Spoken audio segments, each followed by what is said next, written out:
Hello friends, मैं फिर से आप लोगों के लिए एक न्यू और इंटरेस्टिंग चाइनीज ड्रामा ले आई हूँ जिसकी स्टोरी बहुत ही ज्यादा इंटरेस्टिंग होने वाली है। इसलिए जल्दी से आप वीडियो को लाइक कर दो और हाँ, चैनल को सब्सक्राइब कर दो।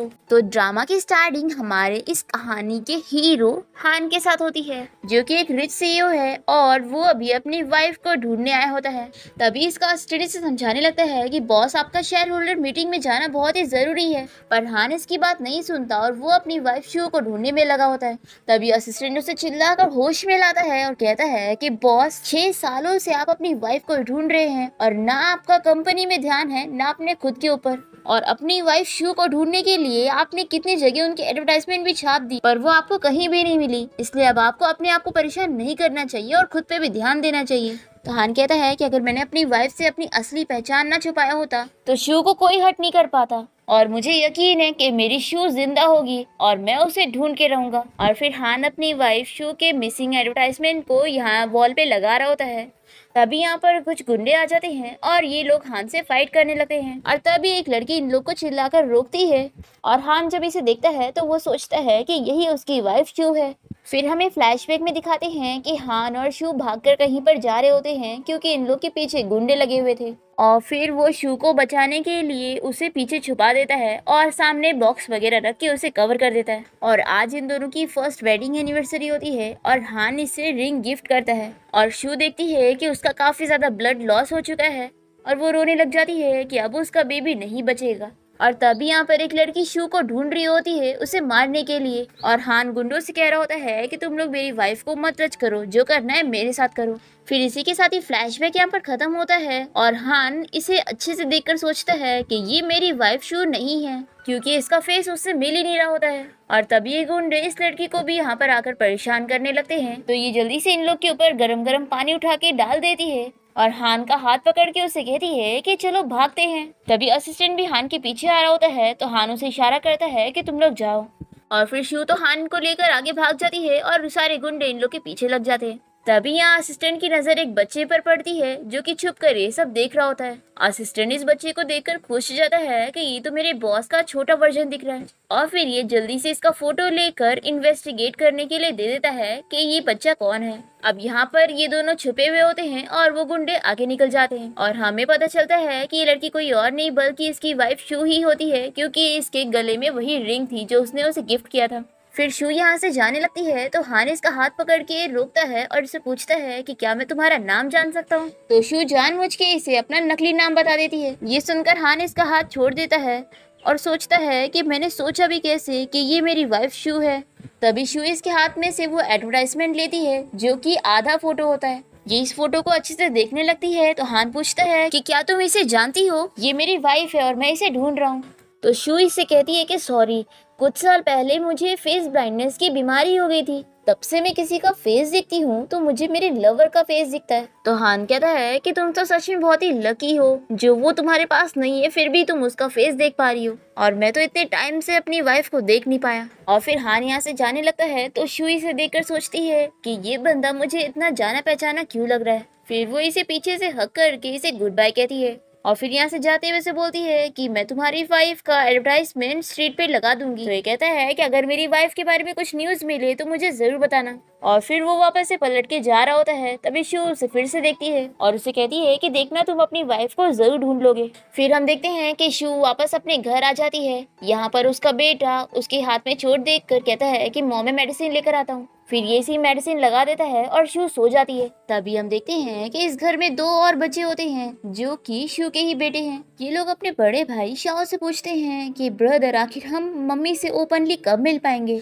तो शाओ कहता है कि जब मम्मी की फेस ब्लाइंडनेस की बीमारी ठीक हो जाओगी तब तुम दोनों भी उनसे मिल पाओगे। सब उन बुरे लोगों की वजह से हो रहा है जिन्होंने मम्मी से हमें दूर कर दिए, और मम्मी को पता भी नहीं चला कि उनके तो 3 बच्चे हुए थे। फिर बाकी दोनों बच्चे कहते हैं कि वो तो लकीली हमें किसी अच्छे इंसान ने बचा लिया था, नहीं तो हम लोग तो दोबारा कभी मम्मी को देख ही नहीं पाते। फिर शाओ हमें इंट्रोड्यूस कराता है कि उसका एक भाई शिंग एक डॉक्टर है और दूसरा भाई यू जो कि बहुत ही फेमस हैकर है, और वो खुद IM ग्रुप कंपनी का चेयरमैन है, और तीनों ही बेबीज अलग अलग फील्ड में बॉस हैं। अब ये तीनों डिसाइड करते हैं कि हम लोग टॉप जीनियस बच्चे हैं और हम कुछ भी कर सकते हैं, हम सब ठीक कर देंगे। फिर नेक्स्ट सीन में हम हान को देखते हैं जो कि शू का फोटो देखते हुए उसे मिस कर रहा होता है और उसे बातें करते हुए उसे बताता है कि मैं आज एक लड़की से मिला था जो तुम्हारी तरह ही दिख रही थी। अब तभी यहाँ पर हान की चाइल्डहुड फ्रेंड लीन आ जाती है और वो हान से कहने लगती है कि क्या अभी भी तुम उस शू को ही याद कर रहे हो?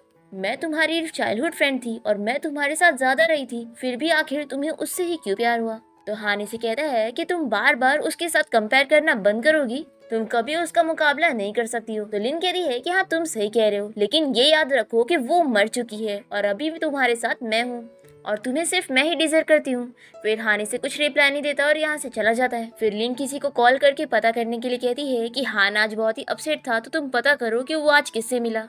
फिर हान यहाँ अपने रूम में बैठा होता है। वो सोचता है कि क्या मैं सच में अपनी वाइफ को कभी ढूंढ नहीं पाऊंगा। तभी इतने में इसके असिस्टेंट का इसे कॉल आता है और वो बताता है कि बॉस आपके लिए गुड न्यूज है। तो हान खुश होकर पूछता है कि क्या शू मिल गई है? तो असिस्टेंट कहता है कि नहीं, लेकिन शायद मुझे आपका बेटा मिल गया है। तो हान कहता है कि तुम क्या कह रहे हो, मेरे पास बेटा कैसे आएगा? वाइफ का तो मुझे पता नहीं लग रहा है, बेटा कैसे मिलेगा? तो असिस्टेंट कहता है कि बॉस अभी मैं आपको एक फोटो सेंड कर रहा हूँ, आप चेक करके बताओ कि वो बच्चा आपकी तरह दिख रहा है कि नहीं। फिर हान भी जब शाओ की फोटो देखता है तो वो इसे कुछ जाना पहचाना लग रहा होता है। फिर असिस्टेंट कहता है कि बॉस मुझे 99% उम्मीद है कि ये आपका ही बेटा है, पर फिर भी हान को यकीन नहीं हो रहा होता है। तो असिस्टेंट कहता है कि रुको बॉस, मैं आपको उस बच्चे से मिलवाता हूँ और फिर हम उसका डीएनए टेस्ट करेंगे, क्या पता वो सच में आपका बेटा ही निकल जाए। तो हान इसके लिए मान जाता है। शू को देखते हैं जो कि अपने बेटे शाओ को समझा रही होती है कि मैं तुम्हें ग्रैंडमा से मिलवाने लेके चल रही हूँ, वहाँ पर अच्छे से बिहेव करना। फिर शाओ यहाँ से जाते हुए अपने दोनों भाइयों को बाय करता है। शू इसे लेकर हॉस्पिटल में आती है अपनी मॉम से मिलवाने के लिए, जो कि हॉस्पिटल में एडमिट होती है। यहाँ पर शाओ के दोनों भाई भी पहुंच जाते हैं और वो इशारा करके उसे बाहर मिलने के लिए बोलते हैं। फिर शाओ जल्दी से वॉशरूम का बहाना करके बाहर चला जाता है। फिर शू की माँ उसे समझाने लग जाती है कि अब उसे दूसरी शादी कर लेनी चाहिए, पर शू नहीं मान रही होती है और कहती है कि मैं बिना हस्बैंड के रह लूंगी। तो शू की मामू से चिल्लाती है कि तुम्हें पता है ना तुमने हमारी कितनी बेइज्जती करा चुकी हो, हम तुम्हारे डैड की तय की हुई शादी से बचने के लिए तुम घर से भाग गई थी और तुमने अपना नाम भी बदल ली थी और अपने फेस पे नकली चोट का निशान लगा दी थी ताकि हम तुम्हें ना पहचान पाए, और अब जब तुम वापस आ गई हो तो तुम सिंगल मदर वाली लाइफ जीना चाहती हो। शू कहती है कि मॉम मैं बिल्कुल ठीक हूँ। तो इसकी मॉम से चिल्लाती है और कहती है कि देखो अब तुम्हारे पास दो ऑप्शन है, या फिर तुम शादी करो या फिर तुम्हारे डैड और मैं मर जाएंगे। तो शू रोने लग जाती है और वो नीचे बैठकर अपनी मॉम से कहती है कि मॉम मैं सच में हान से प्यार करती हूँ, इसलिए प्लीज आप मुझे दोबारा शादी के लिए फोर्स मत करो। तो शू की मॉम से कहती है कि आखिर अकेले तुम कैसे जियोगी, तुम्हारी लाइफ बहुत ही मुश्किल होगी। तो शू कहती है कि मॉम मैं हान को याद करके ही अपनी लाइफ में बहुत ज्यादा खुश हूँ। तो शू की मॉम फाइनली मान ही जाती है और कहती है कि ठीक है मैं तुम्हें और फोर्स नहीं करूंगी, मैं बस इतना ही चाहती हूँ कि तुम अपनी लाइफ में खुश रहो। फिर शू की मॉम उसे अपने पास से कुछ पैसे देने लगती है, पर शू इसे नहीं ले रही होती है। तो उसकी मॉम कहती है कि देखो हम लोग कितना ही खर्च करेंगे, इसलिए ले लो और अपनी लाइफ अच्छे से जियो और अपने बच्चों को भी अच्छे से खिलाओ। तभी शाओ ये सारी बातें सुन लेता है और वो अपने दोनों भाइयों को आकर बताता है कि मम्मी ग्रैंडमा से बोल रही थी कि वो डैडी के लिए हमेशा जिंदगी भर अकेली रहेंगी। फिर ये लोग डिस्कस करने लगते हैं कि डैडी मिसिंग है, तो क्या पता वो जिंदा हो, इसलिए हमें मिलकर जल्दी से मम्मी के लिए डैडी को ढूंढना होगा। तभी यहाँ हॉस्पिटल में हान अपने असिस्टेंट के साथ आया होता है और वो उसे पूछता है कि क्या तुम श्योर हो कि वो बच्चा यहीं पर ही है। तब ये तीनों बच्चे हान को देखकर जल्दी से यहाँ से भागने लगते हैं। असिस्टेंट शाओ को देख लेता है और बताता है कि बॉस वही वो बच्चा है जो आपकी तरह दिखता है। फिर हान अपने सभी गार्ड्स को शाओ को ढूंढने के लिए लगा देता है, पर ये तीनों बच्चे तो अलग जगह छुप जाते हैं और हान और उसके गार्ड उन लोगों को नहीं ढूंढ पाते। तभी असिस्टेंट को और भी कुछ इन्फॉर्मेशन मिलती है और वो हान को बताता है कि बॉस दो और बच्चों के बारे में पता चला है और वो लोग भी आपकी तरह ही दिखते हैं। और वो हान को उन लोग की फोटो दिखाता है और कहता है कि बॉस क्या पता ये दोनों भी आपके ही बच्चे हैं। तो हान कहता है कि तुम अब बस कर दो, क्या पता अब चौथा पांचवा छठा बच्चा भी उठ के आ जाए तो तुम उसे बोलो कि वो मेरा ही बच्चा है। तभी शू यहाँ पर आकर सभी लोगों को शाओ का फोटो दिखाते हुए पूछने लगती है कि क्या आपने इस बच्चे को कहीं देखा है। तभी हान भी इसे देख लेता है और पहचान जाता है कि ये तो वही लड़की है। तभी शू को किसी का धक्का लगता है और वो गिरने वाली होती है, पर हान जल्दी से इसे बचा लेता है। तभी शू इसे भी शाओ का फोटो दिखाकर पूछने लगती है कि क्या तुमने इस बच्चे को कहीं देखा है। तो हान अपने मन में सोचता है कि लगता है इसने मुझे नहीं पहचानी, यानी सच में इसे फेस ब्लाइंडनेस की बीमारी है। फिर हान इसे कहता है कि क्या ये बच्चा तुम्हारा है। तो शू पूछती है कि क्या तुमने इसे देखा है। तो हान कहता है कि मैं भी इसे ही ढूंढ रहा हूँ, किसी ने मुझे कहा कि ये बच्चा मेरी तरह ही दिखता है और शायद मैं इस बच्चे का डैडी हूँ। ये सुनकर शू गुस्सा हो जाती है और कहती है कि तुम क्या बकवास कर रहे हो, अगर फालतू चीजें बोलोगे तो मैं तुम पर केस कर दूंगी। तो हान कहता है कि तुम मुझे गलत समझ रही हो, और शू इसकी बात नहीं सुनती और जल्दी से अपने बच्चे को ढूंढने चली जाती है। फिर हान अपने असिस्टेंट से कहता है कि अब हमें यहाँ से चलना चाहिए। फिर ये जा ही रहा होता है, तभी इसे नीचे यहाँ पर शू का नेकलेस मिल जाता है जिसमें वही रिंग थी जो उसने शू को गिफ्ट किया था। ये देखकर हान खुश हो जाता है और कहता है कि यानी मेरी शू जिंदा है और वो यही हॉस्पिटल में कहीं पर है। और फिर ये सभी को ऑर्डर देता है कि सब मेरे साथ मिलकर शू को ढूंढो। दूसरी तरफ शू तो शाओ को ढूंढ रही होती है और तभी से शाओ मिल जाता है और वो इसे यहाँ से लेके जाने लगती है। और हान यहाँ पर सारे वार्ड चेक कर रहा होता है और जैसे ही वो एक रूम में आता है तो उसे एक लड़की को देखकर लगता है कि वो ही उसकी शू है, पर जैसे ही वो पीछे मुड़ती है तो वो कोई और ही लड़की होती है और वो शू के नेकलेस को अपना नेकलेस बताने लग जाती है। तो हानी से चिल्लाता है कि तुम झूठ मत बोलो, ये नेकलेस मैंने अपनी वाइफ के लिए खरीदा था। तो ये लड़की कहती है कि मेरे पास इसका प्रूफ है, ये नेकलेस मेरे हस्बैंड ने ऑक्शन पार्टी में मेरे लिए खरीदा था। तो ये फोटो देखने के बाद हान को बिलीव हो जाता है और वो इसका मोबाइल ही फेंक कर जाने लगता है। तो ये लड़की से चिल्लाती है कि मेरा मोबाइल भी मुझे वापस करो और मेरी रिंग भी। तो हान ने अपने असिस्टेंट को कहकर इसे 1 मिलियन का चेक दे देता है। फिर हान के जाने के बाद ये लड़की लिन से कहती है कि मिस, आपने जो मुझे काम करने के लिए कहा था मैंने वो पूरा कर दी। और फिर लिन कहती है कि 6 साल पहले ही मैंने इन दोनों को अलग करी थी और फिर से ये शू मेरे हान की लाइफ में वापस आ रही है। इस बार तो मैं शू को छोड़ूंगी नहीं और उसकी शादी किसी और से करवा के रहूंगी। फिर नेक्स्ट सीन में हम देखते हैं कि ये तीनों बच्चे मिलकर कुछ डिस्कस करते हैं, जिसके बाद हैकर बेबी यू हॉस्पिटल का सीसीटीवी फुटेज निकाल लेता है। ये लोग वीडियो देखते हैं तो इन लोग को पता लगता है कि इन लोग की मॉम शू ने जो नेकलेस गिरा के गई थी उसी नेकलेस को देखने के बाद ही हान उसे ढूंढ रहा था। फिर यू कहता है कि मैं समझ गया, ये हान हमारा डैडी है। फिर नेक्स्ट सीन में हम शू को देखते हैं जो कि स्ट्रीट फूड बेचने का काम करती है। तभी लिन यहाँ इसके स्टॉल में आई होती है और वो इससे फ्राइड राइस ऑर्डर करवा के इसे काफी सारे पैसे दे रही होती है। शू से कहती है कि ये बहुत ज्यादा पैसे हैं, मैं इतने नहीं ले सकती। तो लिनी से बताती है कि मैंने ये पैसे तुम्हें इस खाने को खरीदने के लिए नहीं बल्कि तुम्हें खरीदने के लिए दी हूँ। और फिर लिन अपने गार्ड को कहकर शू को बेहोश करवा देती है और उसे पकड़कर उसे वेडिंग ड्रेस पहना देती है। शू को जब होश आता है तो वो सामने एक बंदे को देखकर कहती है कि तुम कौन हो। तो लिनी से बताती है कि ये तुम्हारा फियांसी है और मैं इसकी सिस्टर हूँ। तुम्हारी मॉम ने मुझसे पूरे 1 मिलियन ली है तुम्हारी शादी मेरे भाई से करवाने के लिए। और हम देखते हैं कि लिन का ब्रदर तो पागल होता है। लिनी से पूछती है कि ये लड़की तुम्हें पसंद आई, ये तुम्हारी 9th वाइफ होगी ना। तो ये कहता है कि हाँ मुझे बहुत ही पसंद आई और ये शू के क्लोज जा रहा होता है। तभी ये इसे दूर करती है और कहती है कि मुझे तुमसे शादी नहीं करनी। फिर शू लिन से कहती है कि मुझे लगता है कि कुछ गलत फहमी हो गई है, मैं अपनी मॉम से बात करती हूँ और तुम्हारे 1 मिलियन में तुम्हें वापस करवा दूंगी। तो लिन का भाई से कहता है कि तुम मानो या ना मानो शादी तो तुम्हें मुझसे करनी ही पड़ेगी। फिर शू कहने लगती है कि मेरी शादी पहले हो चुकी है इसलिए प्लीज मुझसे शादी मत करो। तो लिन का भाई इसे मारने लगता है और कहता है कि बोलो कि तुम मुझसे शादी करोगी, पर फिर भी शू कहती है कि नहीं करूंगी। तो ये इसे और मारने लग जाता है। लिन इसे कहती है कि अभी के लिए रोक दो, उसकी ये सब बाद में कर लेना। शू कहती है कि मैं नहीं करूंगी, मेरी शादी पहले हो चुकी है और मेरा बच्चा भी है। और शू यहाँ से जाने की कोशिश कर रही होती है पर ये इसे यहाँ से जाने नहीं देता और ये दोनों शू के ऊपर हंस रहे होते हैं। फिर नेक्स्ट सीन में हम तीनों बेबीज को देखते हैं जो कि अपने अपने काम पर होते हैं और तीनों को पता चलता है कि इन लोग की मॉम गायब हो गई है। फिर तीनों ही अपनी मम्मी को बचाने के लिए ऑर्डर देने लगते हैं। फिर नेक्स्ट सीन में हम वेडिंग हॉल में देखते हैं कि लीन और उसका भाई मिलकर शू को अच्छे से वेडिंग ड्रेस में कवर करके उसे रस्सी से बांधकर यहाँ पे ला रहे होते हैं और सारी पब्लिक ये सब देखकर बातें कर रही होती है कि लगता है कि ब्राइड शादी से खुश है ही नहीं इसलिए ये लोग रस्सी बांध कर इसे ला रहे। और इस हुआ फैमिली के बेटे ने पहले भी शादी किया था और उन लड़कियों को मारा था और अब ये वापस से शादी कर रहा है। इनकी फैमिली तो इतनी ज्यादा पावरफुल है कि कोई इनका कुछ नहीं बिगाड़ सकता क्योंकि ये मिस लिन हान की फियांसी है जो कि इस शहर का सबसे रिच बंदा है। अब तभी हम देखते हैं कि हान भी यहाँ वेडिंग हॉल में बैठा होता है और वो ये सारी चीजें सुनकर बिल्कुल भी खुश नहीं होता। तभी लिन इसे कहने लगती है कि हान आज मैं तुम्हें एक बहुत ही बड़ा सरप्राइज दूंगी। तभी शू हान का नाम सुन के शॉक हो जाती है और वो हान से मिलना चाह रही होती है और यहीं रुक जाती है। तभी इसका वेल हट के हान इसका फेस देखने वाला होता है। तभी जल्दी से लिन इसका मुंह बंद कर देती है पर फिर हान से ये सब बर्दाश्त नहीं होता। वो लिन से कहता है कि जब ये लड़की शादी करना ही नहीं चाहती तो आखिर तुम लोग इसे फोर्स क्यों कर रहे हो। तो लिनी से बताती है कि इस लड़की की फैमिली ने हमसे पहले ही ब्राइड प्राइस ले चुके हैं और अब ये लोग हमें ब्लैकमेल करते हुए और पैसे मांग रहे हैं, तो हमारे पास भी कोई ऑप्शन नहीं है, हमें भी इस लड़की को फोर्स करना पड़ रहा है।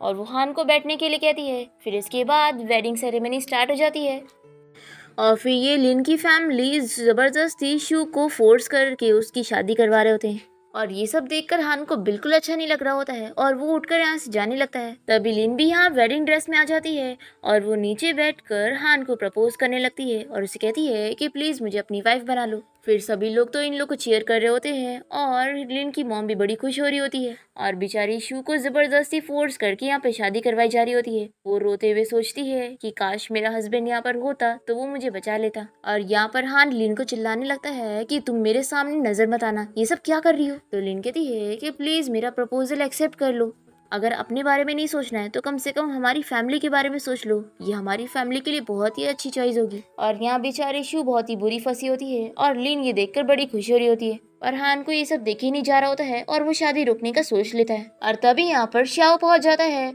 और वो चिल्लाकर कहता है कि छोड़ो मेरी मम्मी को। और फिर शाओ शू को बचाते हुए जल्दी से उसका वेल हटा देता है और कहता है कि मम्मी डरो मत, मैं आपको बचाने आ गया हूँ। फिर हान भी शू को देखकर शॉक होता है कि वही लड़की है। और फिर शाओ हान को देखकर कहने लगता है कि अंकल मैंने आपको अच्छा समझा था पर मुझे क्या पता था कि आप इन बुरे लोगों के साथ मिलकर मेरी मम्मी को ऐसे परेशान करोगे। तो हान कहता है कि ऐसा बिल्कुल भी नहीं है। तभी लिन बीच में आ जाती है और गार्ड्स को ऑर्डर दे रही होती है कि इस बच्चे को यहाँ से निकालो। तो ये कहता है कि मैं भी देखता हूँ कि मुझे यहाँ से कौन निकालता है। तभी लिन का भाई और उसकी मॉम कहने लगते हैं कि इस बच्चे की हिम्मत कैसे हुई मेरी शादी बिगाड़ने की। लिन की मम कहती है कि रुको, अब तुम लोगों को कंपेंसेशन देना पड़ेगा। शू कहती है कि आखिर हम लोग कंपेंसेशन क्यों देंगे, एक तो आप लोगों ने मुझे फोर्स कर शादी करवाने की कोशिश कर रहे हो। तो लिन का भाई कहता है कि वो इसलिए क्योंकि तुम्हारी फैमिली ने हमसे 1 मिलियन लिए। तो शू कहती है कि तुम झूठ मत बोलो। तो ये कहता है कि रुको मैं तुम्हें सबक सिखाता हूँ। तो हान इसे चिल्लाता है कि तुम्हारी इतनी हिम्मत। तो ये कहता है कि ब्रदर इन लॉ आप इन लोगों का साइड क्यों ले रहे हो। तो हान कहता है कि पहली बात तो ये कि मैं तुम्हारा ब्रदर इन लॉ हुई नहीं, और दूसरा ये कि तुम इस लड़की को फोर्स करके इससे शादी करने का कैसे सोच सकते हो। तो लिन कह रही है कि हान ये लड़की तुम्हें झूठ बोल रही है, ये देखो मेरे पास ट्रांजैक्शन रिकॉर्ड भी है, इन लोगों ने सच में हमसे 1 मिलियन लिए। तो शू कहती है कि मैंने कोई पैसे नहीं लिए।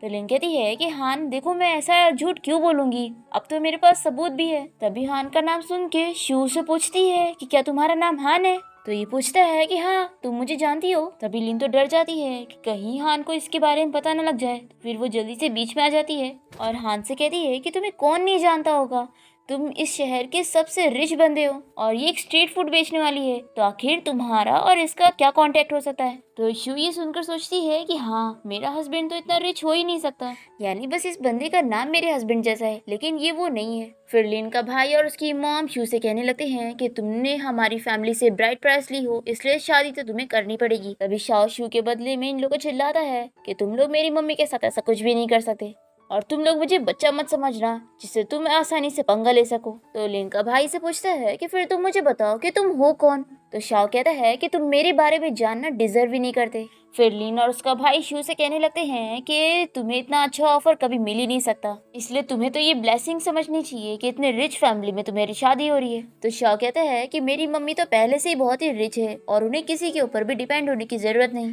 तो लिन शू का मजाक उड़ाने लग जाती है कि एक स्ट्रीट फूड बेचने वाली अमीर कैसे हो सकती है। तो शाओ कहता है कि तुम्हें जो कहना है वो कह लो, लेकिन मेरी मम्मी तुमसे ज्यादा अमीर है। तो लिन कहती है कि चलो फिर शर्त लगाते हैं, और अगर मैं जीत गई और मैंने ये साबित कर दी कि मैं तुम लोगों से ज्यादा रिच हूँ तो शू को मेरे भाई से शादी करनी पड़ेगी। तो शाओ इस शर्त के लिए मान जाता है, पर फिर लिन उसका मजाक उड़ाने लगती है कि इन लोग ये शर्त हारने वाले हैं क्योंकि ये लोग गरीब हैं। फिर हान शू की ऐसी बेइज्जती होते देखकर उसे यहाँ से लेके जाने लगता है। तभी शाओ कहता है कि मम्मी मैं आप लोगों से झूठ नहीं कह रहा हूँ, आप ही ये शर्त जीतोगी। तो शू सोचती है कि उसे अपने बेटे के लिए ये शर्त यहाँ से जीत के ही जाना चाहिए। वो कहती है कि ठीक है फिर हम कंपैरिजन शुरू करते हैं। फिर लिन ऑर्डर करती है कि उसकी फैमिली की तरफ से चीजें लाई जाए। अब यहाँ पर बहुत सारी एक्सपेंसिव चीजें आने लगती है और लिन बड़ी एटीट्यूड में होती है कि ये सब उसकी फैमिली की तरफ से आया हुआ है। पर तभी शाओ शू से कहता है कि मॉम आप जाकर सारी चीजों का सील देखो, मैं कह रहा हूँ ना कि हम ये शर्त जीतेंगे।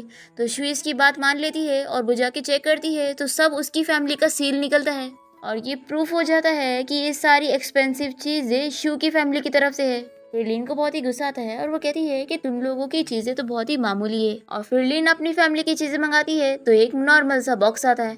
लिन कहती है कि देखना इसमें बहुत ही महंगी चीज होगी, और उसमें तो बस एक पेपर रखा होता है। लिन पढ़ती है कि वो 100 मिलियन के उधार का नोटिस होता है और फिर लिन ये शर्त हार जाती है और सभी इसके ऊपर हंसने लगते हैं। फिर शाओ तो बहुत ही ज्यादा खुश होता है और वो शू से कहता है कि मम्मी देखा हम लोग जीत गए। फिर लिन तो चिल्लाने लग जाती है कि ये सब असली हो ही नहीं सकता, तुम आखिर इतनी रिच कैसे हो सकती हो, जरूर ये सारी चीजें फेक होंगी। ऐसा बोलकर वो सारी चीजों को नीचे गिरा देती है और फिर लिन हान को मनाने लग जाती है कि तुम मेरे फियांसी हो, देखो प्लीज मेरी हेल्प करो और मुझे ये शर्ट जीतवा दो। हान इसका हाथ छुड़ाता है और कहता है कि मैं तुमसे फिर से ये चीज क्लियर करना चाहता हूँ कि मेरे दिल में सिर्फ मेरी वाइफ है और मैं तुमसे शादी कभी नहीं करूंगा। पर लिन को यकीन नहीं होता। वो कहती है कि मैं तुम्हारी चाइल्डहुड फ्रेंड हूँ, तुम मेरे साथ ऐसा कैसे कर सकते हो।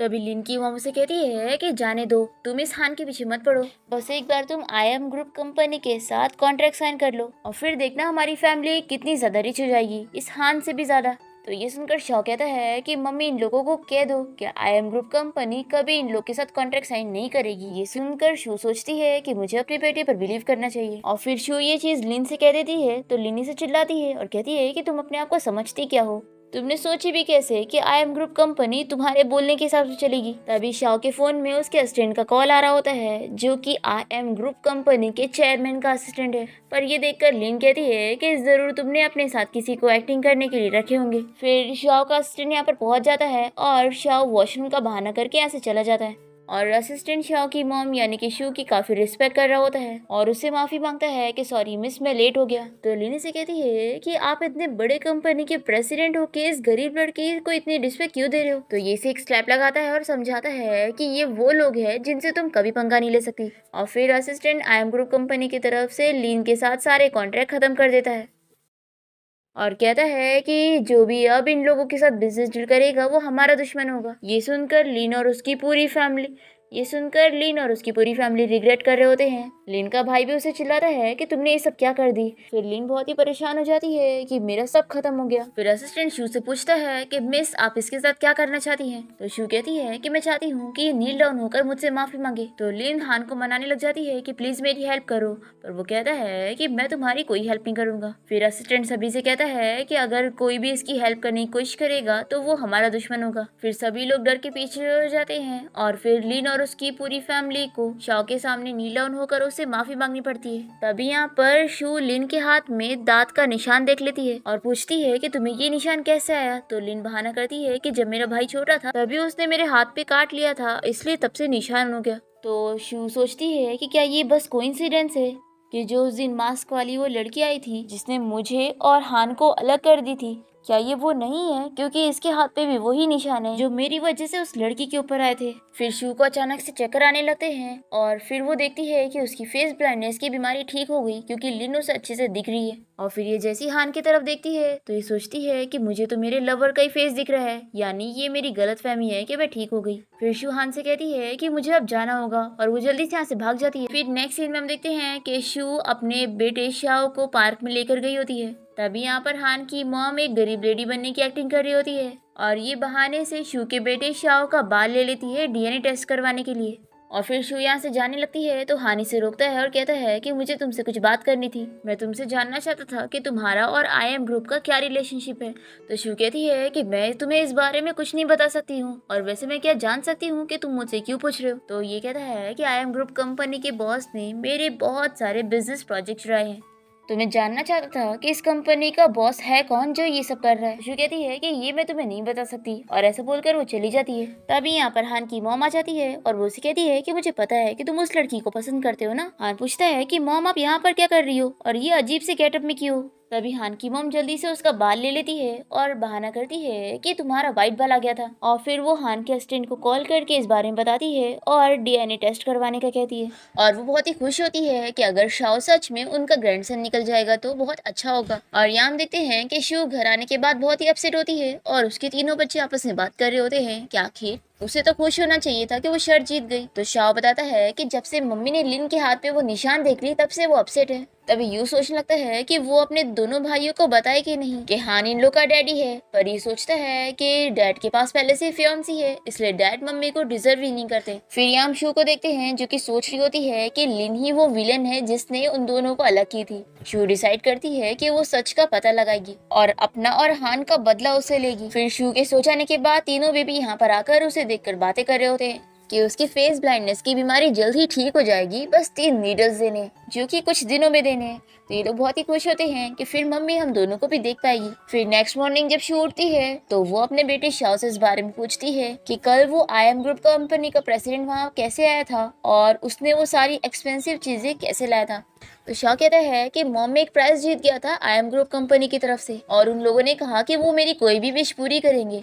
तो शी इसकी बातों पर सच में बिलीव कर लेती है और फिर शू शाह से कहती है कि मैं अपनी जॉब के इंटरव्यू के लिए जाने वाली हूँ, क्या तुम भी मेरे साथ चलोगे? तो शाह भी हाँ कहता है। दूसरी तरफ हम हान को देखते हैं जो कि अपने घर की कुकिंग की जॉब के लिए एक शेफ को हायर करवा रहा होता है, पर उसे किसी भी शेफ की डिश पसंद नहीं आती। असिस्टेंट बताता है कि बस एक लास्ट कुक बची है, उसके बाद कोई नहीं है और वो कोई और नहीं बल्कि शू होती है और यहाँ पर वो अपने बेटे शाह को साथ में लेकर आई होती है। हान अपने असिस्टेंट को मना कर रहा होता है कि अब रहने दो, पर वो जैसे ही शू को देखता है तो खुश हो जाता है और इस बार शू हान की आवाज सुन के ही उसे पहचान जाती है। सोचती है कि वैसे भी वो लिन से बदला लेना चाहती थी और क्योंकि लिन सबसे ज्यादा हान की केयर करती है तो ये हान को अप्रोच करके लिन से बदला लेने का सोच लेती है और ये खुश होती है कि मुझे हान को अप्रोच भी नहीं करना पड़ा, ये तो खुद ही मेरे पास आ गया। फिर शू इसे बताती है कि मैंने यहाँ पर कुक की जॉब के लिए अप्लाई किया था, इसलिए आप मेरा डिश टेस्ट करके देखो, मुझे यकीन है कि आपको ये बहुत ही पसंद आएगी। पर हान तो मना करने लग जाता है कि नहीं, मुझे कोई डिश टेस्ट नहीं करना। तो शाह गुस्सा करने लगता है कि आप मेरी मम्मी को ऐसा कैसे कह सकते हो। तो शुई से कहती है कि बड़ों के सामने ऐसे फिंगर पॉइंट नहीं करते। तो शाह कहता है कि मम्मी आपको शेफ की जॉब करने की जरूरत नहीं है, आप फिक्र मत करो, मैं पैसे कमा लूंगा। तो शू हान से कहने लगती है कि ये छोटा बच्चा है, एक्चुअल में बचपन से इसके डैड नहीं है ना, तो ये मेरे लिए बहुत ही ज्यादा प्रोटेक्टिव है। तो हान सोच रहा होता है कि ये बच्चा और ये लड़की मुझे हमेशा शू की ही क्यों याद दिलाते हैं। फिर शू इसे मना रही होती है कि आप एक बार मेरी एग फ्राइड राइस खा के तो देखो, मेरी कुकिंग बहुत ही अच्छी है। पर हान मान ही नहीं रहा होता है और वो गुस्से में से यहाँ से जाने के लिए कहता है, पर शू इसे फिर भी मना रही होती है तो हान गुस्से में इस प्लेट को नीचे गिरा देता है। फिर शाह को बहुत ही गुस्सा आती है और वो कहता है कि मम्मी चलो हम लोग यहाँ से चलते हैं, उसके बाद ये बंदा हमें कितना भी मनाए हम वापस नहीं आएंगे। फिर शू के जाने के बाद हान गुस्से में अपना हाथ साफ करने जा रहा होता है, पर तभी इतने में खाने की स्मेल उसे बहुत अच्छी लगती है तो वो जल्दी से खाना टेस्ट करता है और फिर अपने असिस्टेंट से कहता है कि उसे मेरे लिए वापस लेकर आओ। और फिर इसके बाद हान शू को बुलवाकर उसकी खाने की तारीफ करता है और उसे कहता है कि अब से तुम मेरी शेफ होगी। पर शू इस जॉब के लिए मना करके यहाँ से जाने लगती है तो हान कहता है कि मैं तुम्हें 1 महीने का 10,000 दूंगा। तो शू को ये ऑफर पसंद आता है और वो कहती है कि लेकिन तुम देख रहे हो ना, मैं एक सिंगल मदर हूँ और मैं अपने बच्चे को रोज घर पे छोड़कर यहाँ पे नहीं आ सकती हूँ, तो क्या मैं इसे भी यहाँ पे लेके आ जाऊँ? तो हान ऑफर रखता है कि एक काम करो, तुम अपने बच्चे के साथ मेरे घर पे रह लो। ये सुनकर शू शॉक हो जाती है कि तुम्हारे घर पे?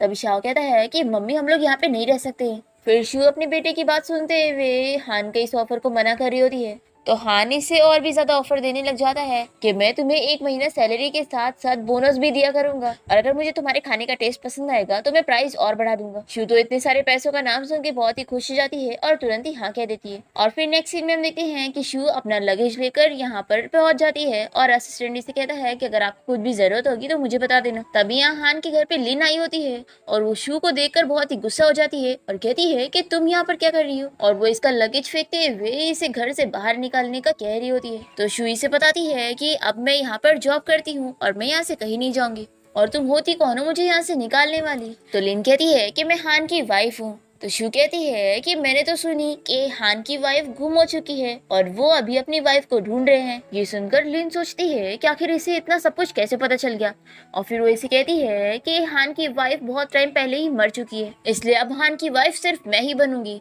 तो शू कहती है कि जब बनोगी तब देखा जाएगा। फिर शाह कहने लगता है कि ये आंटी इतनी बुरी है, तभी अंकल हान इसे पसंद नहीं करते। फिर लिन शू को चिल्लाने लगती है कि मैंने तुम लोगों के बारे में सब कुछ पता करी, तुम्हारा तो आई एम ग्रुप कंपनी के साथ कोई रिलेशनशिप नहीं है। फिर शाह कहता है कि लगता है कल जो हुआ उससे आंटी आपने कुछ भी नहीं सीखी। तो लिन कहती है कि तुम्हारी हिम्मत भी कैसे हुई कल के बारे में याद दिलाने की, तुम लोग को तो मैं छोड़ूंगी नहीं, तुम लोग ने मेरी बहुत बेइज्जती कराया। तो शू कहती है कि तुम मेरा कुछ नहीं बिगाड़ सकती क्योंकि हान ने मुझे यहाँ पे जॉब पे रखा है। तो लिन बताती है कि जल्द ही मेरी और हान की वेडिंग हो जाएगी और फिर इस पूरे घर में मेरा डिसीजन चलेगा। तभी यहाँ पर हान आ जाता है और वो लिन से कहता है कि मैंने तो नहीं सुना कि हम दोनों की वेडिंग होने वाली है। तो लिन कहती है कि तुम ये क्या कह रहे हो, इस बारे में सबको पता है कि हमारी वेडिंग होने वाली है और देखो अब मेरी फैमिली तो मेरे साथ नहीं है, तो अब तुम्हें मेरी साइड लेना होगा, नहीं तो ऐसे छोटे बच्चे भी मुझे परेशान करेंगे। तो शाह कहता है कि मैंने आपको परेशान किया या फिर आप मेरी मम्मी को परेशान कर रही थी। तो लिन गुस्से में शाह को कुछ भी कहने लग जाती है तो शू से चिल्लाती है कि तुम मेरे बेटे के बारे में ऐसा कैसे बोल सकती हो। तभी हान शू के बदले में लिन को स्लैप लगाता है और उसे कहता है कि तुम्हें इतनी भी तमीज नहीं है कि छोटे बच्चे से कैसे बात करते हैं। फिर शाह कहने लगता है कि अंकल ये आंटी बिल्कुल भी अच्छी नहीं है, इनकी बातों पर बिलीव मत करना। तभी यहाँ पर हान की मॉम आ जाती है और लिन इन्हें सब कुछ बताने लगती है कि मॉम अब आपको मेरी साइड लेना होगा, ये दोनों माँ बेटा मिलकर मुझे परेशान कर रहे हैं। और वो शू को फिर से कुछ सुनाने लग जाती है तो शू इसे स्लैप लगाती है। फिर लिन हान की मॉम से कहती है कि देखा ना आपने, ये आपके सामने भी मुझे मार रही है। पर हान की मॉम को तो ये बिल्कुल पसंद नहीं होती और वो शू से कहती है कि क्या मैं तुम्हारे बेटे को पूरा घर दिखाने लेके जा सकती हूँ। फिर शाओ भी उनके साथ चला जाता है और ये सब देखकर लिन को बहुत ही गुस्सा आती है। हान इसे समझाता है कि देखो तुम अच्छे से बिहेव करो और अपने रूम में जाओ। फिर शू सोचती है कि लगता है लिन भी इसी घर में रहने वाली है, फिर तो मुझे इन्वेस्टिगेशन में फायदा मिलेगा अगर लिन भी यहाँ पे रहेगी तो। और फिर शू हान को थैंक यू बोल रही होती है जो उसने उसकी साइड लिया। तो हान कहता है कि तुम मेरे लिए जॉब कर रही हो तो ये तो मेरी जिम्मेदारी है। फिर हान इसे पूछने लगता है कि तुमने अपने बेटे को अकेले पाली हो तो इसमें बहुत ही मुश्किलें आई होंगी ना। तो शू कहती है कि बिल्कुल भी नहीं, मेरा बेटा बहुत ही ज्यादा समझदार है। फिर हान पूछता है कि क्या तुमने दोबारा कभी शादी करने का नहीं सोची। तो शू कहती है कि मैं ऐसा कभी सोच भी नहीं सकती क्योंकि मैं अपने हस्बैंड से बहुत ही प्यार करती हूँ। तो हान शू से कहता है कि क्या मैं जान सकता हूँ कि तुम्हारे हस्बैंड की मौत कैसे हुई थी। ये सुनकर शू अपसेट हो जाती है और वो रोने वाली होती है। तो हान इसे कहता है कि सॉरी मैंने गलत सवाल पूछ लिया। और फिर हान यहाँ से जाने लगता है तो शू से पूछती है कि आज रात के डिनर में क्या बनाना है। फिर नेक्स्ट सीन में हम देखते हैं कि हान अपने रूम में सो रहा होता है और तभी लीन इसके रूम में आ जाती है और हान इसे अपने रूम से भगा देता है। और फिर लीन जैसी बाहर आती है तो वो शू को देखकर उसे पूछने लगती है कि तुम यहाँ पर क्या कर रही हो। तो वो कहती है कि मैं मिल्क पीने आई थी। तभी लीन इसका हाथ पकड़ के कहने लग जाती है कि मैं तुम्हें इस घर से निकाल के रहूंगी। तभी शू इसके हाथ पे वो दांत के निशान के बारे में फिर से पूछने लगती है कि क्या ये सच में तुम्हारे भाई के दांत का निशान है। तो ये कहती है कि हाँ। तो शू इसे पूछती है कि वो कितना छोटा था। तो लिन बताती है कि 3-4 साल का था। तो शू कहती है कि मुझे साफ दिख रहा है कि ये किसी बच्चे का नहीं बल्कि बड़े के दांत काटे का निशान है और मुझे तो समझ नहीं आ रहा है कि मैं तो बस हान की शेफ हूँ और फिर भी तुम मेरी वजह से इतनी ज्यादा नर्वस क्यों हो रही हो और मुझे घर से क्यों निकालना चाहती हो। ये सब बोलकर शू यहाँ से चली जाती है और वो सोचती है कि अगर उसने पता लगा ली कि लिन इन सबके पीछे थी जिसने इसे और हान को दूर करी थी तो ये उससे अपना बदला जरूर लेगी। फिर रात में हम देखते हैं कि शू की तबीयत बहुत ज्यादा खराब हो जाती है और शाओ ये देखकर सोचता है कि मम्मी का तो बहुत ही बुखार हो गया है। फिर वो जल्दी से अपने दोनों भाइयों को कॉल करके बुलाने जा रहा होता है पर इसे ध्यान आता है कि वो अभी हान के घर पे है इसलिए उसके दोनों भाई यहाँ पर नहीं आ सकते। फिर शाओ शू के लिए बाहर पानी लेने जाता है और तभी उसकी आवाज से हान रूम में से बाहर निकलता है और पूछता है कि तुम यहाँ पर क्यों घूम रहे हो। तो शाओ इसे बता देता है कि मैं मम्मी के लिए पानी लेने आया था। एक्चुअली में उन्होंने बुरा सपना देखी और वो बहुत ही घबरा रही है।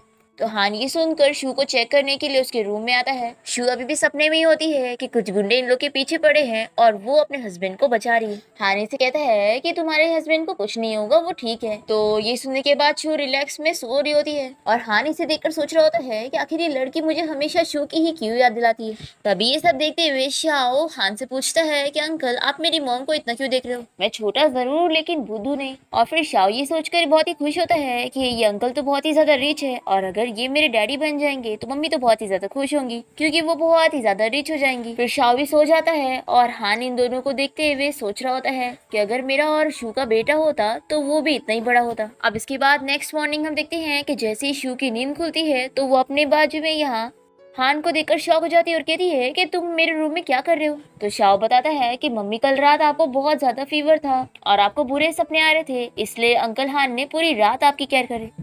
तो शू कहती है कि सॉरी मैंने तुम्हें गलत समझ ली थी, तो चलो मैं जल्दी से तुम लोगों के लिए ब्रेकफास्ट बनाती हूँ। फिर नेक्स्ट सीन में हम देखते हैं कि हान अपनी कंपनी में होता है और वो अपने एम्प्लॉयज को चिल्ला रहा होता है कि तुम लोगों से कोई भी काम नहीं होता।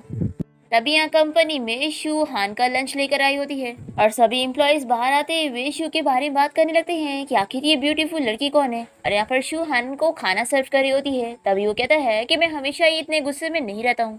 तो शू कहती है कि मुझे इससे कोई मतलब नहीं है क्योंकि मेरा काम तो बस तुम्हें खाना देना है। तो हान ये सुन के अपसेट हो जाता है और वो खाना नहीं खा रहा होता है। तो शू कहती है कि क्या हुआ। तो हान इसे बताता है कि मुझे सी फूड से एलर्जी है तो इसे तुम खा लो। तो शू कहती है कि कितना बड़ा कोइंसिडेंस है, मेरे बेटे शाओ को भी सी फूड से एलर्जी है। और फिर शू यहीं पर ही बैठकर खाने लगती है और हान इसे देखकर बहुत ही नर्वस हो रहा होता है और जल्दी से पानी पीने लगता है। और तभी से खांसी आने लगती है तो शू जल्दी से इसके बैग पर हाथ करती है और हान का पूरा व्हाइट शर्ट खराब हो जाता है। फिर वो इससे सॉरी कहती है। तभी हम देखते हैं कि यहाँ पर शाओ आया होता है।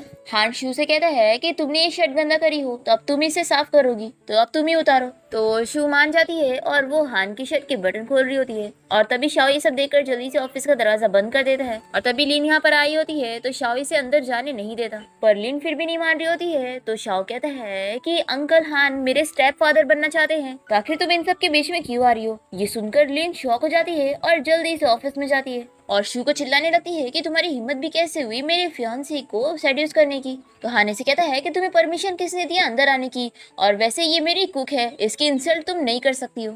तब लिन कहती है कि हान अभी हमें एक इम्पोर्टेंट बिजनेस डील के लिए जाना है और जो हमारा इम्पोर्टेंट क्लाइंट मिस्टर शैंग है वो मिरेकल डॉक्टर से मिलना चाहता है और वो तभी हमारे साथ बिजनेस डील करेगा। तभी शू कहती है कि उसे भी मेडिसिन की थोड़ी नॉलेज है। तो लिन कहती है कि फिर क्यों ना तुम भी हमारे साथ चलो, क्या पता तुम हान के काम आ जाओ। तो हान शू को अपनी असिस्टेंट बना के लेके जाता है और यहाँ पर शाओ हान की कंपनी में घूम रहा होता है और वो एक रूम में जाता है जहाँ पर हान के पुराने डॉक्यूमेंट्स वगैरह रखे होते हैं और तभी इसे शू की पुरानी फोटोज दिख जाती है और ये सब देखकर शाओ समझ जाता है कि हान ही इसका डैडी है। और यहाँ पर लिन का प्लान होता है शू की बेइज्जती करने का। लिन यहाँ पर एक्टिंग करती है कि उसकी असिस्टेंट का तो पेट दुख रहा है तो वो तो प्रोजेक्ट को एक्सप्लेन नहीं कर पाएगी और मैं कैसे कर सकती हूँ, और वो शू को भेज देती है मीटिंग में प्रोजेक्ट एक्सप्लेन करने के लिए। यहाँ पर हानि से पूछता है कि क्या तुम सच में ये कर लोगी, तो शू हाँ कहती है। पर ये जैसी फाइल खोलती है तो देखती है कि लिन ने इसे कोई फेक फाइल दे दी है जिसमें प्रोजेक्ट के बारे में तो कुछ लिखा ही नहीं है।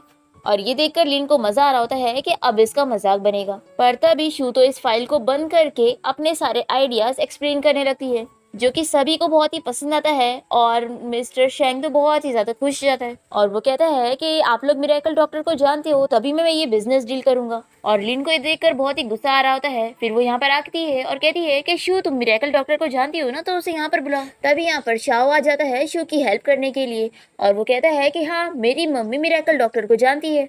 तभी शू से कहती है कि तुम ये क्या कह रहे हो, तो शाओ इसके कान में कहता है कि मम्मी आप मेरी बात सुनो, मैं सच में मिरेकल डॉक्टर को जानता हूँ तो मैं जैसा कह रहा हूँ आप वैसा करना। और फिर शू कहती है कि वो इस क्लाइंट का ट्रीटमेंट करेगी और वो अपना नीडल्स निकालने लगती है। ये देखकर हान कहता है कि क्या तुम्हें सच में मेडिसिन की इतनी नॉलेज है कि तुम मिस्टर शैन का ट्रीटमेंट कर लोगी। और शाओ तो अपने ब्रदर येशिंग से बात कर रहा होता है जो कि नीडल्स में कुछ मैजिकल पावर डाल रहा होता है। और यहाँ शू जब उसी नीडल का यूज करके मिस्टर शैंग का ट्रीटमेंट करती है तो उनके बॉडी में कुछ होने लगता है। ये देखकर लिन हान से कहने लगती है कि देखो इसने क्या कर दी। पर तभी मिस्टर शैंग तो बड़े खुश हो जाते हैं कि वो ठीक हो चुके हैं। फिर हान लिन को यहाँ से चिल्लाकर बाहर जाने के लिए कहता है। फिर शू भी यहाँ से जा रही होती है और वो हान से कहती है कि तुम अपनी बिजनेस डील कर लो। और फिर शू यहाँ से जाते हुए शाओ से कहती है कि मैं अपना काम करने जा रही हूँ। फिर नेक्स्ट सीन में हम देखते हैं कि शू यहाँ बीच के पास आई होती है और वो अपने बेटे शाओ के बारे में सोच रही होती है कि वो उसे क्या छुपा रहा है। तभी यहाँ पर हान आ जाता है और शू से पूछती है कि बॉस इतनी रात हो गई है, आप अभी तक घर क्यों नहीं गए। तभी हम देखते हैं कि तीनों बच्चे इन लोग को झाँक कर देख रहे होते हैं और शू हान से कहती है कि आज मैंने आपकी इतनी बड़ी हेल्प की हूँ इतना बड़ा बिजनेस प्रोजेक्ट जीतने में, तो आपको नहीं लगता कि आपको मुझे कुछ रिवॉर्ड देना चाहिए। तो हानि से पूछता है कि तुम्हें क्या चाहिए। तो शू कहती है कि मैं ये जानना चाहती थी कि लिन के हाथ पे जो दांत का निशान है, दांत काटे का निशान है, वो उसे कब आया था। तो ये बताता है कि शायद कुछ 6 साल पहले। और वो पूछता है कि आखिर तुम ये सब क्यों जानना चाहती हो। तो ये कहती है कि ये चीज़ मेरे हस्बैंड से रिलेटेड है।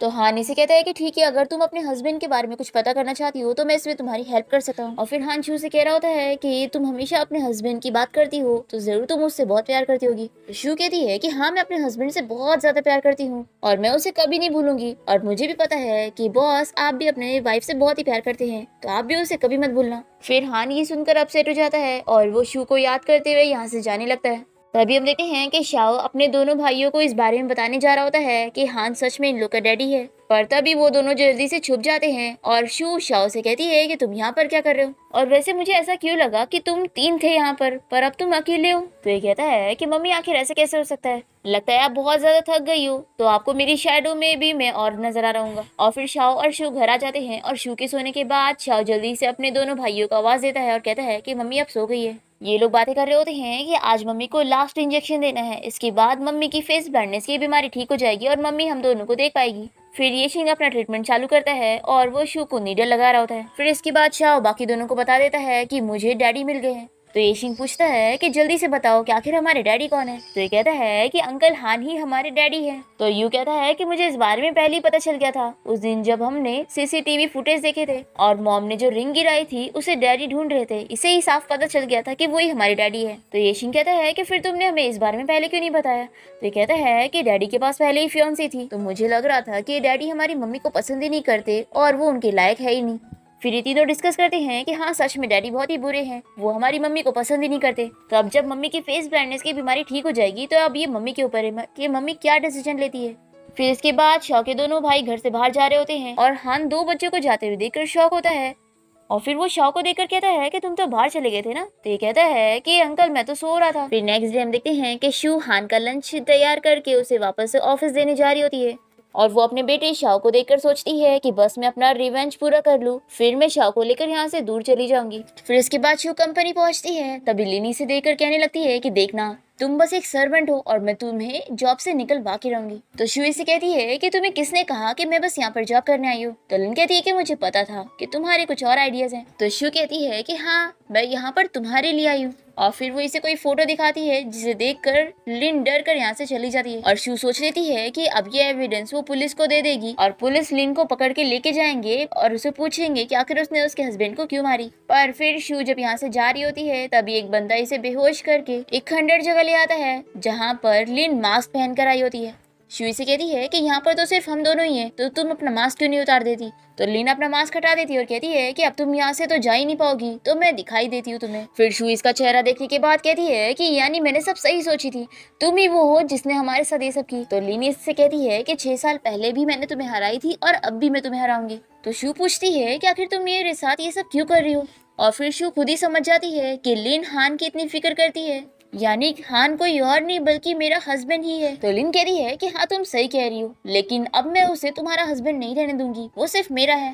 पर फिर शू तो बहुत ही ज्यादा खुश हो जाती है कि मेरा हस्बैंड मरा नहीं है और मैं कितनी बुद्धू हूँ, मुझे अब तक पता ही नहीं चला। तभी लिन इसका गला दबाने लग जाती है और कहती है कि तुम्हें यहाँ पर बचाने कोई नहीं आएगा और जब तुम मर जाओगी तो हान भी तुम्हें भूल जाएगा। और फिर लिन यहाँ से जाते हुए अपने गार्ड्स को ऑर्डर देती है कि इस लड़की को मार दो और वो शू को बताती है कि हाँ मैं तुम्हें गुड न्यूज बताना तो भूल गई, अब कल मैं हान के साथ शादी कर लूंगी क्योंकि मैं उसे तुम्हारे बारे में बता के ब्लैकमेल करूंगी और फिर उसे मुझसे शादी करनी पड़ेगी। फिर इसके बाद नेक्स्ट सीन में हम देखते हैं कि हान शू को ढूंढते हुए यहाँ पर पहुंच जाता है और वो गार्ड से फाइट करते हुए पूछता है कि वो कहाँ पर है। तो ये लोग बताते हैं कि वो लड़की भाग गई है। हम देखते हैं कि शू को थोड़ी बहुत चोट आई होती है और उसे चक्कर आ रहे होते हैं, पर उसे अपने बेटे शाओ की फिक्र हो रही होती है। तभी इतने में हान शू को देख लेता है और उसे जल्दी से गिरते हुए बचाता है। तभी शू की फेस ब्लाइंडनेस की बीमारी भी ठीक हो जाती है और वो हान को अच्छे से देख पा रही होती है और वो उसे कहती है कि फाइनली हस्बैंड मैंने तुम्हें ढूंढ ली। तो हान कहता है कि हाँ मैं इधर ही हूँ और अब मैं किसी को भी तुम्हें हर्ट करने नहीं दूंगा। फिर शू हान को इस बारे में बताने जा रही होती है कि वही उसकी वाइफ शू है, पर ये बताते हुए वो बेहोश हो जाती है। फिर हान जल्दी से शू को उठा के घर लेके जाता है। नेक्स्ट मॉर्निंग हम देखते हैं कि शू की नींद खुलती है तो वो शाओ को देखकर बहुत ही खुश हो रही होती है कि मेरा बेटा तो इतना ज्यादा हैंडसम है। और फिर शू इसे बताती है कि तुम्हें पता है मेरी फेस ब्लाइंडनेस की बीमारी पूरी तरीके से ठीक हो गई है। तो शाओ कहता है कि कितनी अच्छी बात है, मम्मी पता है कल रात आपको जब अंकल हान ने घर लेकर आए थे तो मैं कितना ज्यादा डर गया था। फिर शू इसे बताती है कि वो अपनी जॉब से रिजाइन देने वाली है और वो वापस से अपनी स्टॉल पे ही जॉब करेगी और उसे अपने साथ रखेगी। तो शाओ कहता है कि मम्मी आप जो डिसीजन लोगी मैं उसमें आपको सपोर्ट करूंगा। और फिर नेक्स्ट सीन में हम देखते हैं कि शू स्ट्रीट फूड बेच रही होती है और तभी यहाँ पर हान शू से मिलने आ जाता है और वो उसे हक करके कहता है कि मुझे पता चल गया है कि तुम ही मेरी वाइफ शू हो। तो शू इसे कहती है कि तुम मुझसे दूर हो जाओ, तुम्हें गलत फहमी हुई है। पर हान नहीं मान रहा होता है, कहता है कि मैं ही तुम्हारा हस्बैंड हूँ और तुम शू हो। तो शू इसे कहती है कि तुम मुझसे दूर हो जाओ, तुम्हें गलत फहमी हुई है। पर हान नहीं मान रहा होता है, कहता है कि मैं ही तुम्हारा हस्बैंड हूँ और तुम शू हो।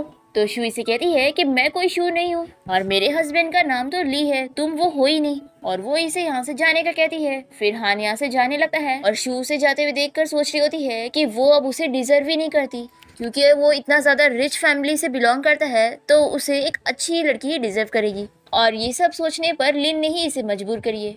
अब यहाँ हान यहाँ से जा रहा होता है पर तभी एक आंटी के जरिए इसे सब पता लग जाता है कि वो सच में शू ही थी और वो झूठ बोल रही थी। हान इस बारे में सोचने लगता है कि आखिर वो मुझे अपने आप से दूर क्यों कर रही है। तभी हान को उसकी मॉम का कॉल आता है और वो कहती है कि मैं तुम्हें एक गुड न्यूज देती हूँ, डीएनए टेस्ट रिपोर्ट आ गई है, शाओ जो है वो सच में तुम्हारा ही बेटा है। तो हान ये सुन के बहुत ही ज्यादा खुश हो जाता है और वो वापस से शू को ढूंढने आता है, पर यहाँ से शू जा चुकी होती है और उसका कॉल भी नहीं लग रहा होता है। तो हान सोचता है कि तुम जहाँ पर भी हो मैं तुम्हें ढूंढ के रहूंगा। और फिर वो अपने असिस्टेंट को कॉल करके उसे कहता है कि मुझे 5 मिनट में शू की सारी इन्फॉर्मेशन चाहिए कि वो अभी कहाँ पर है। दूसरी तरफ शू अपने बेटे शाओ को लेकर कहीं और शिफ्ट होने के लिए जा रही होती है।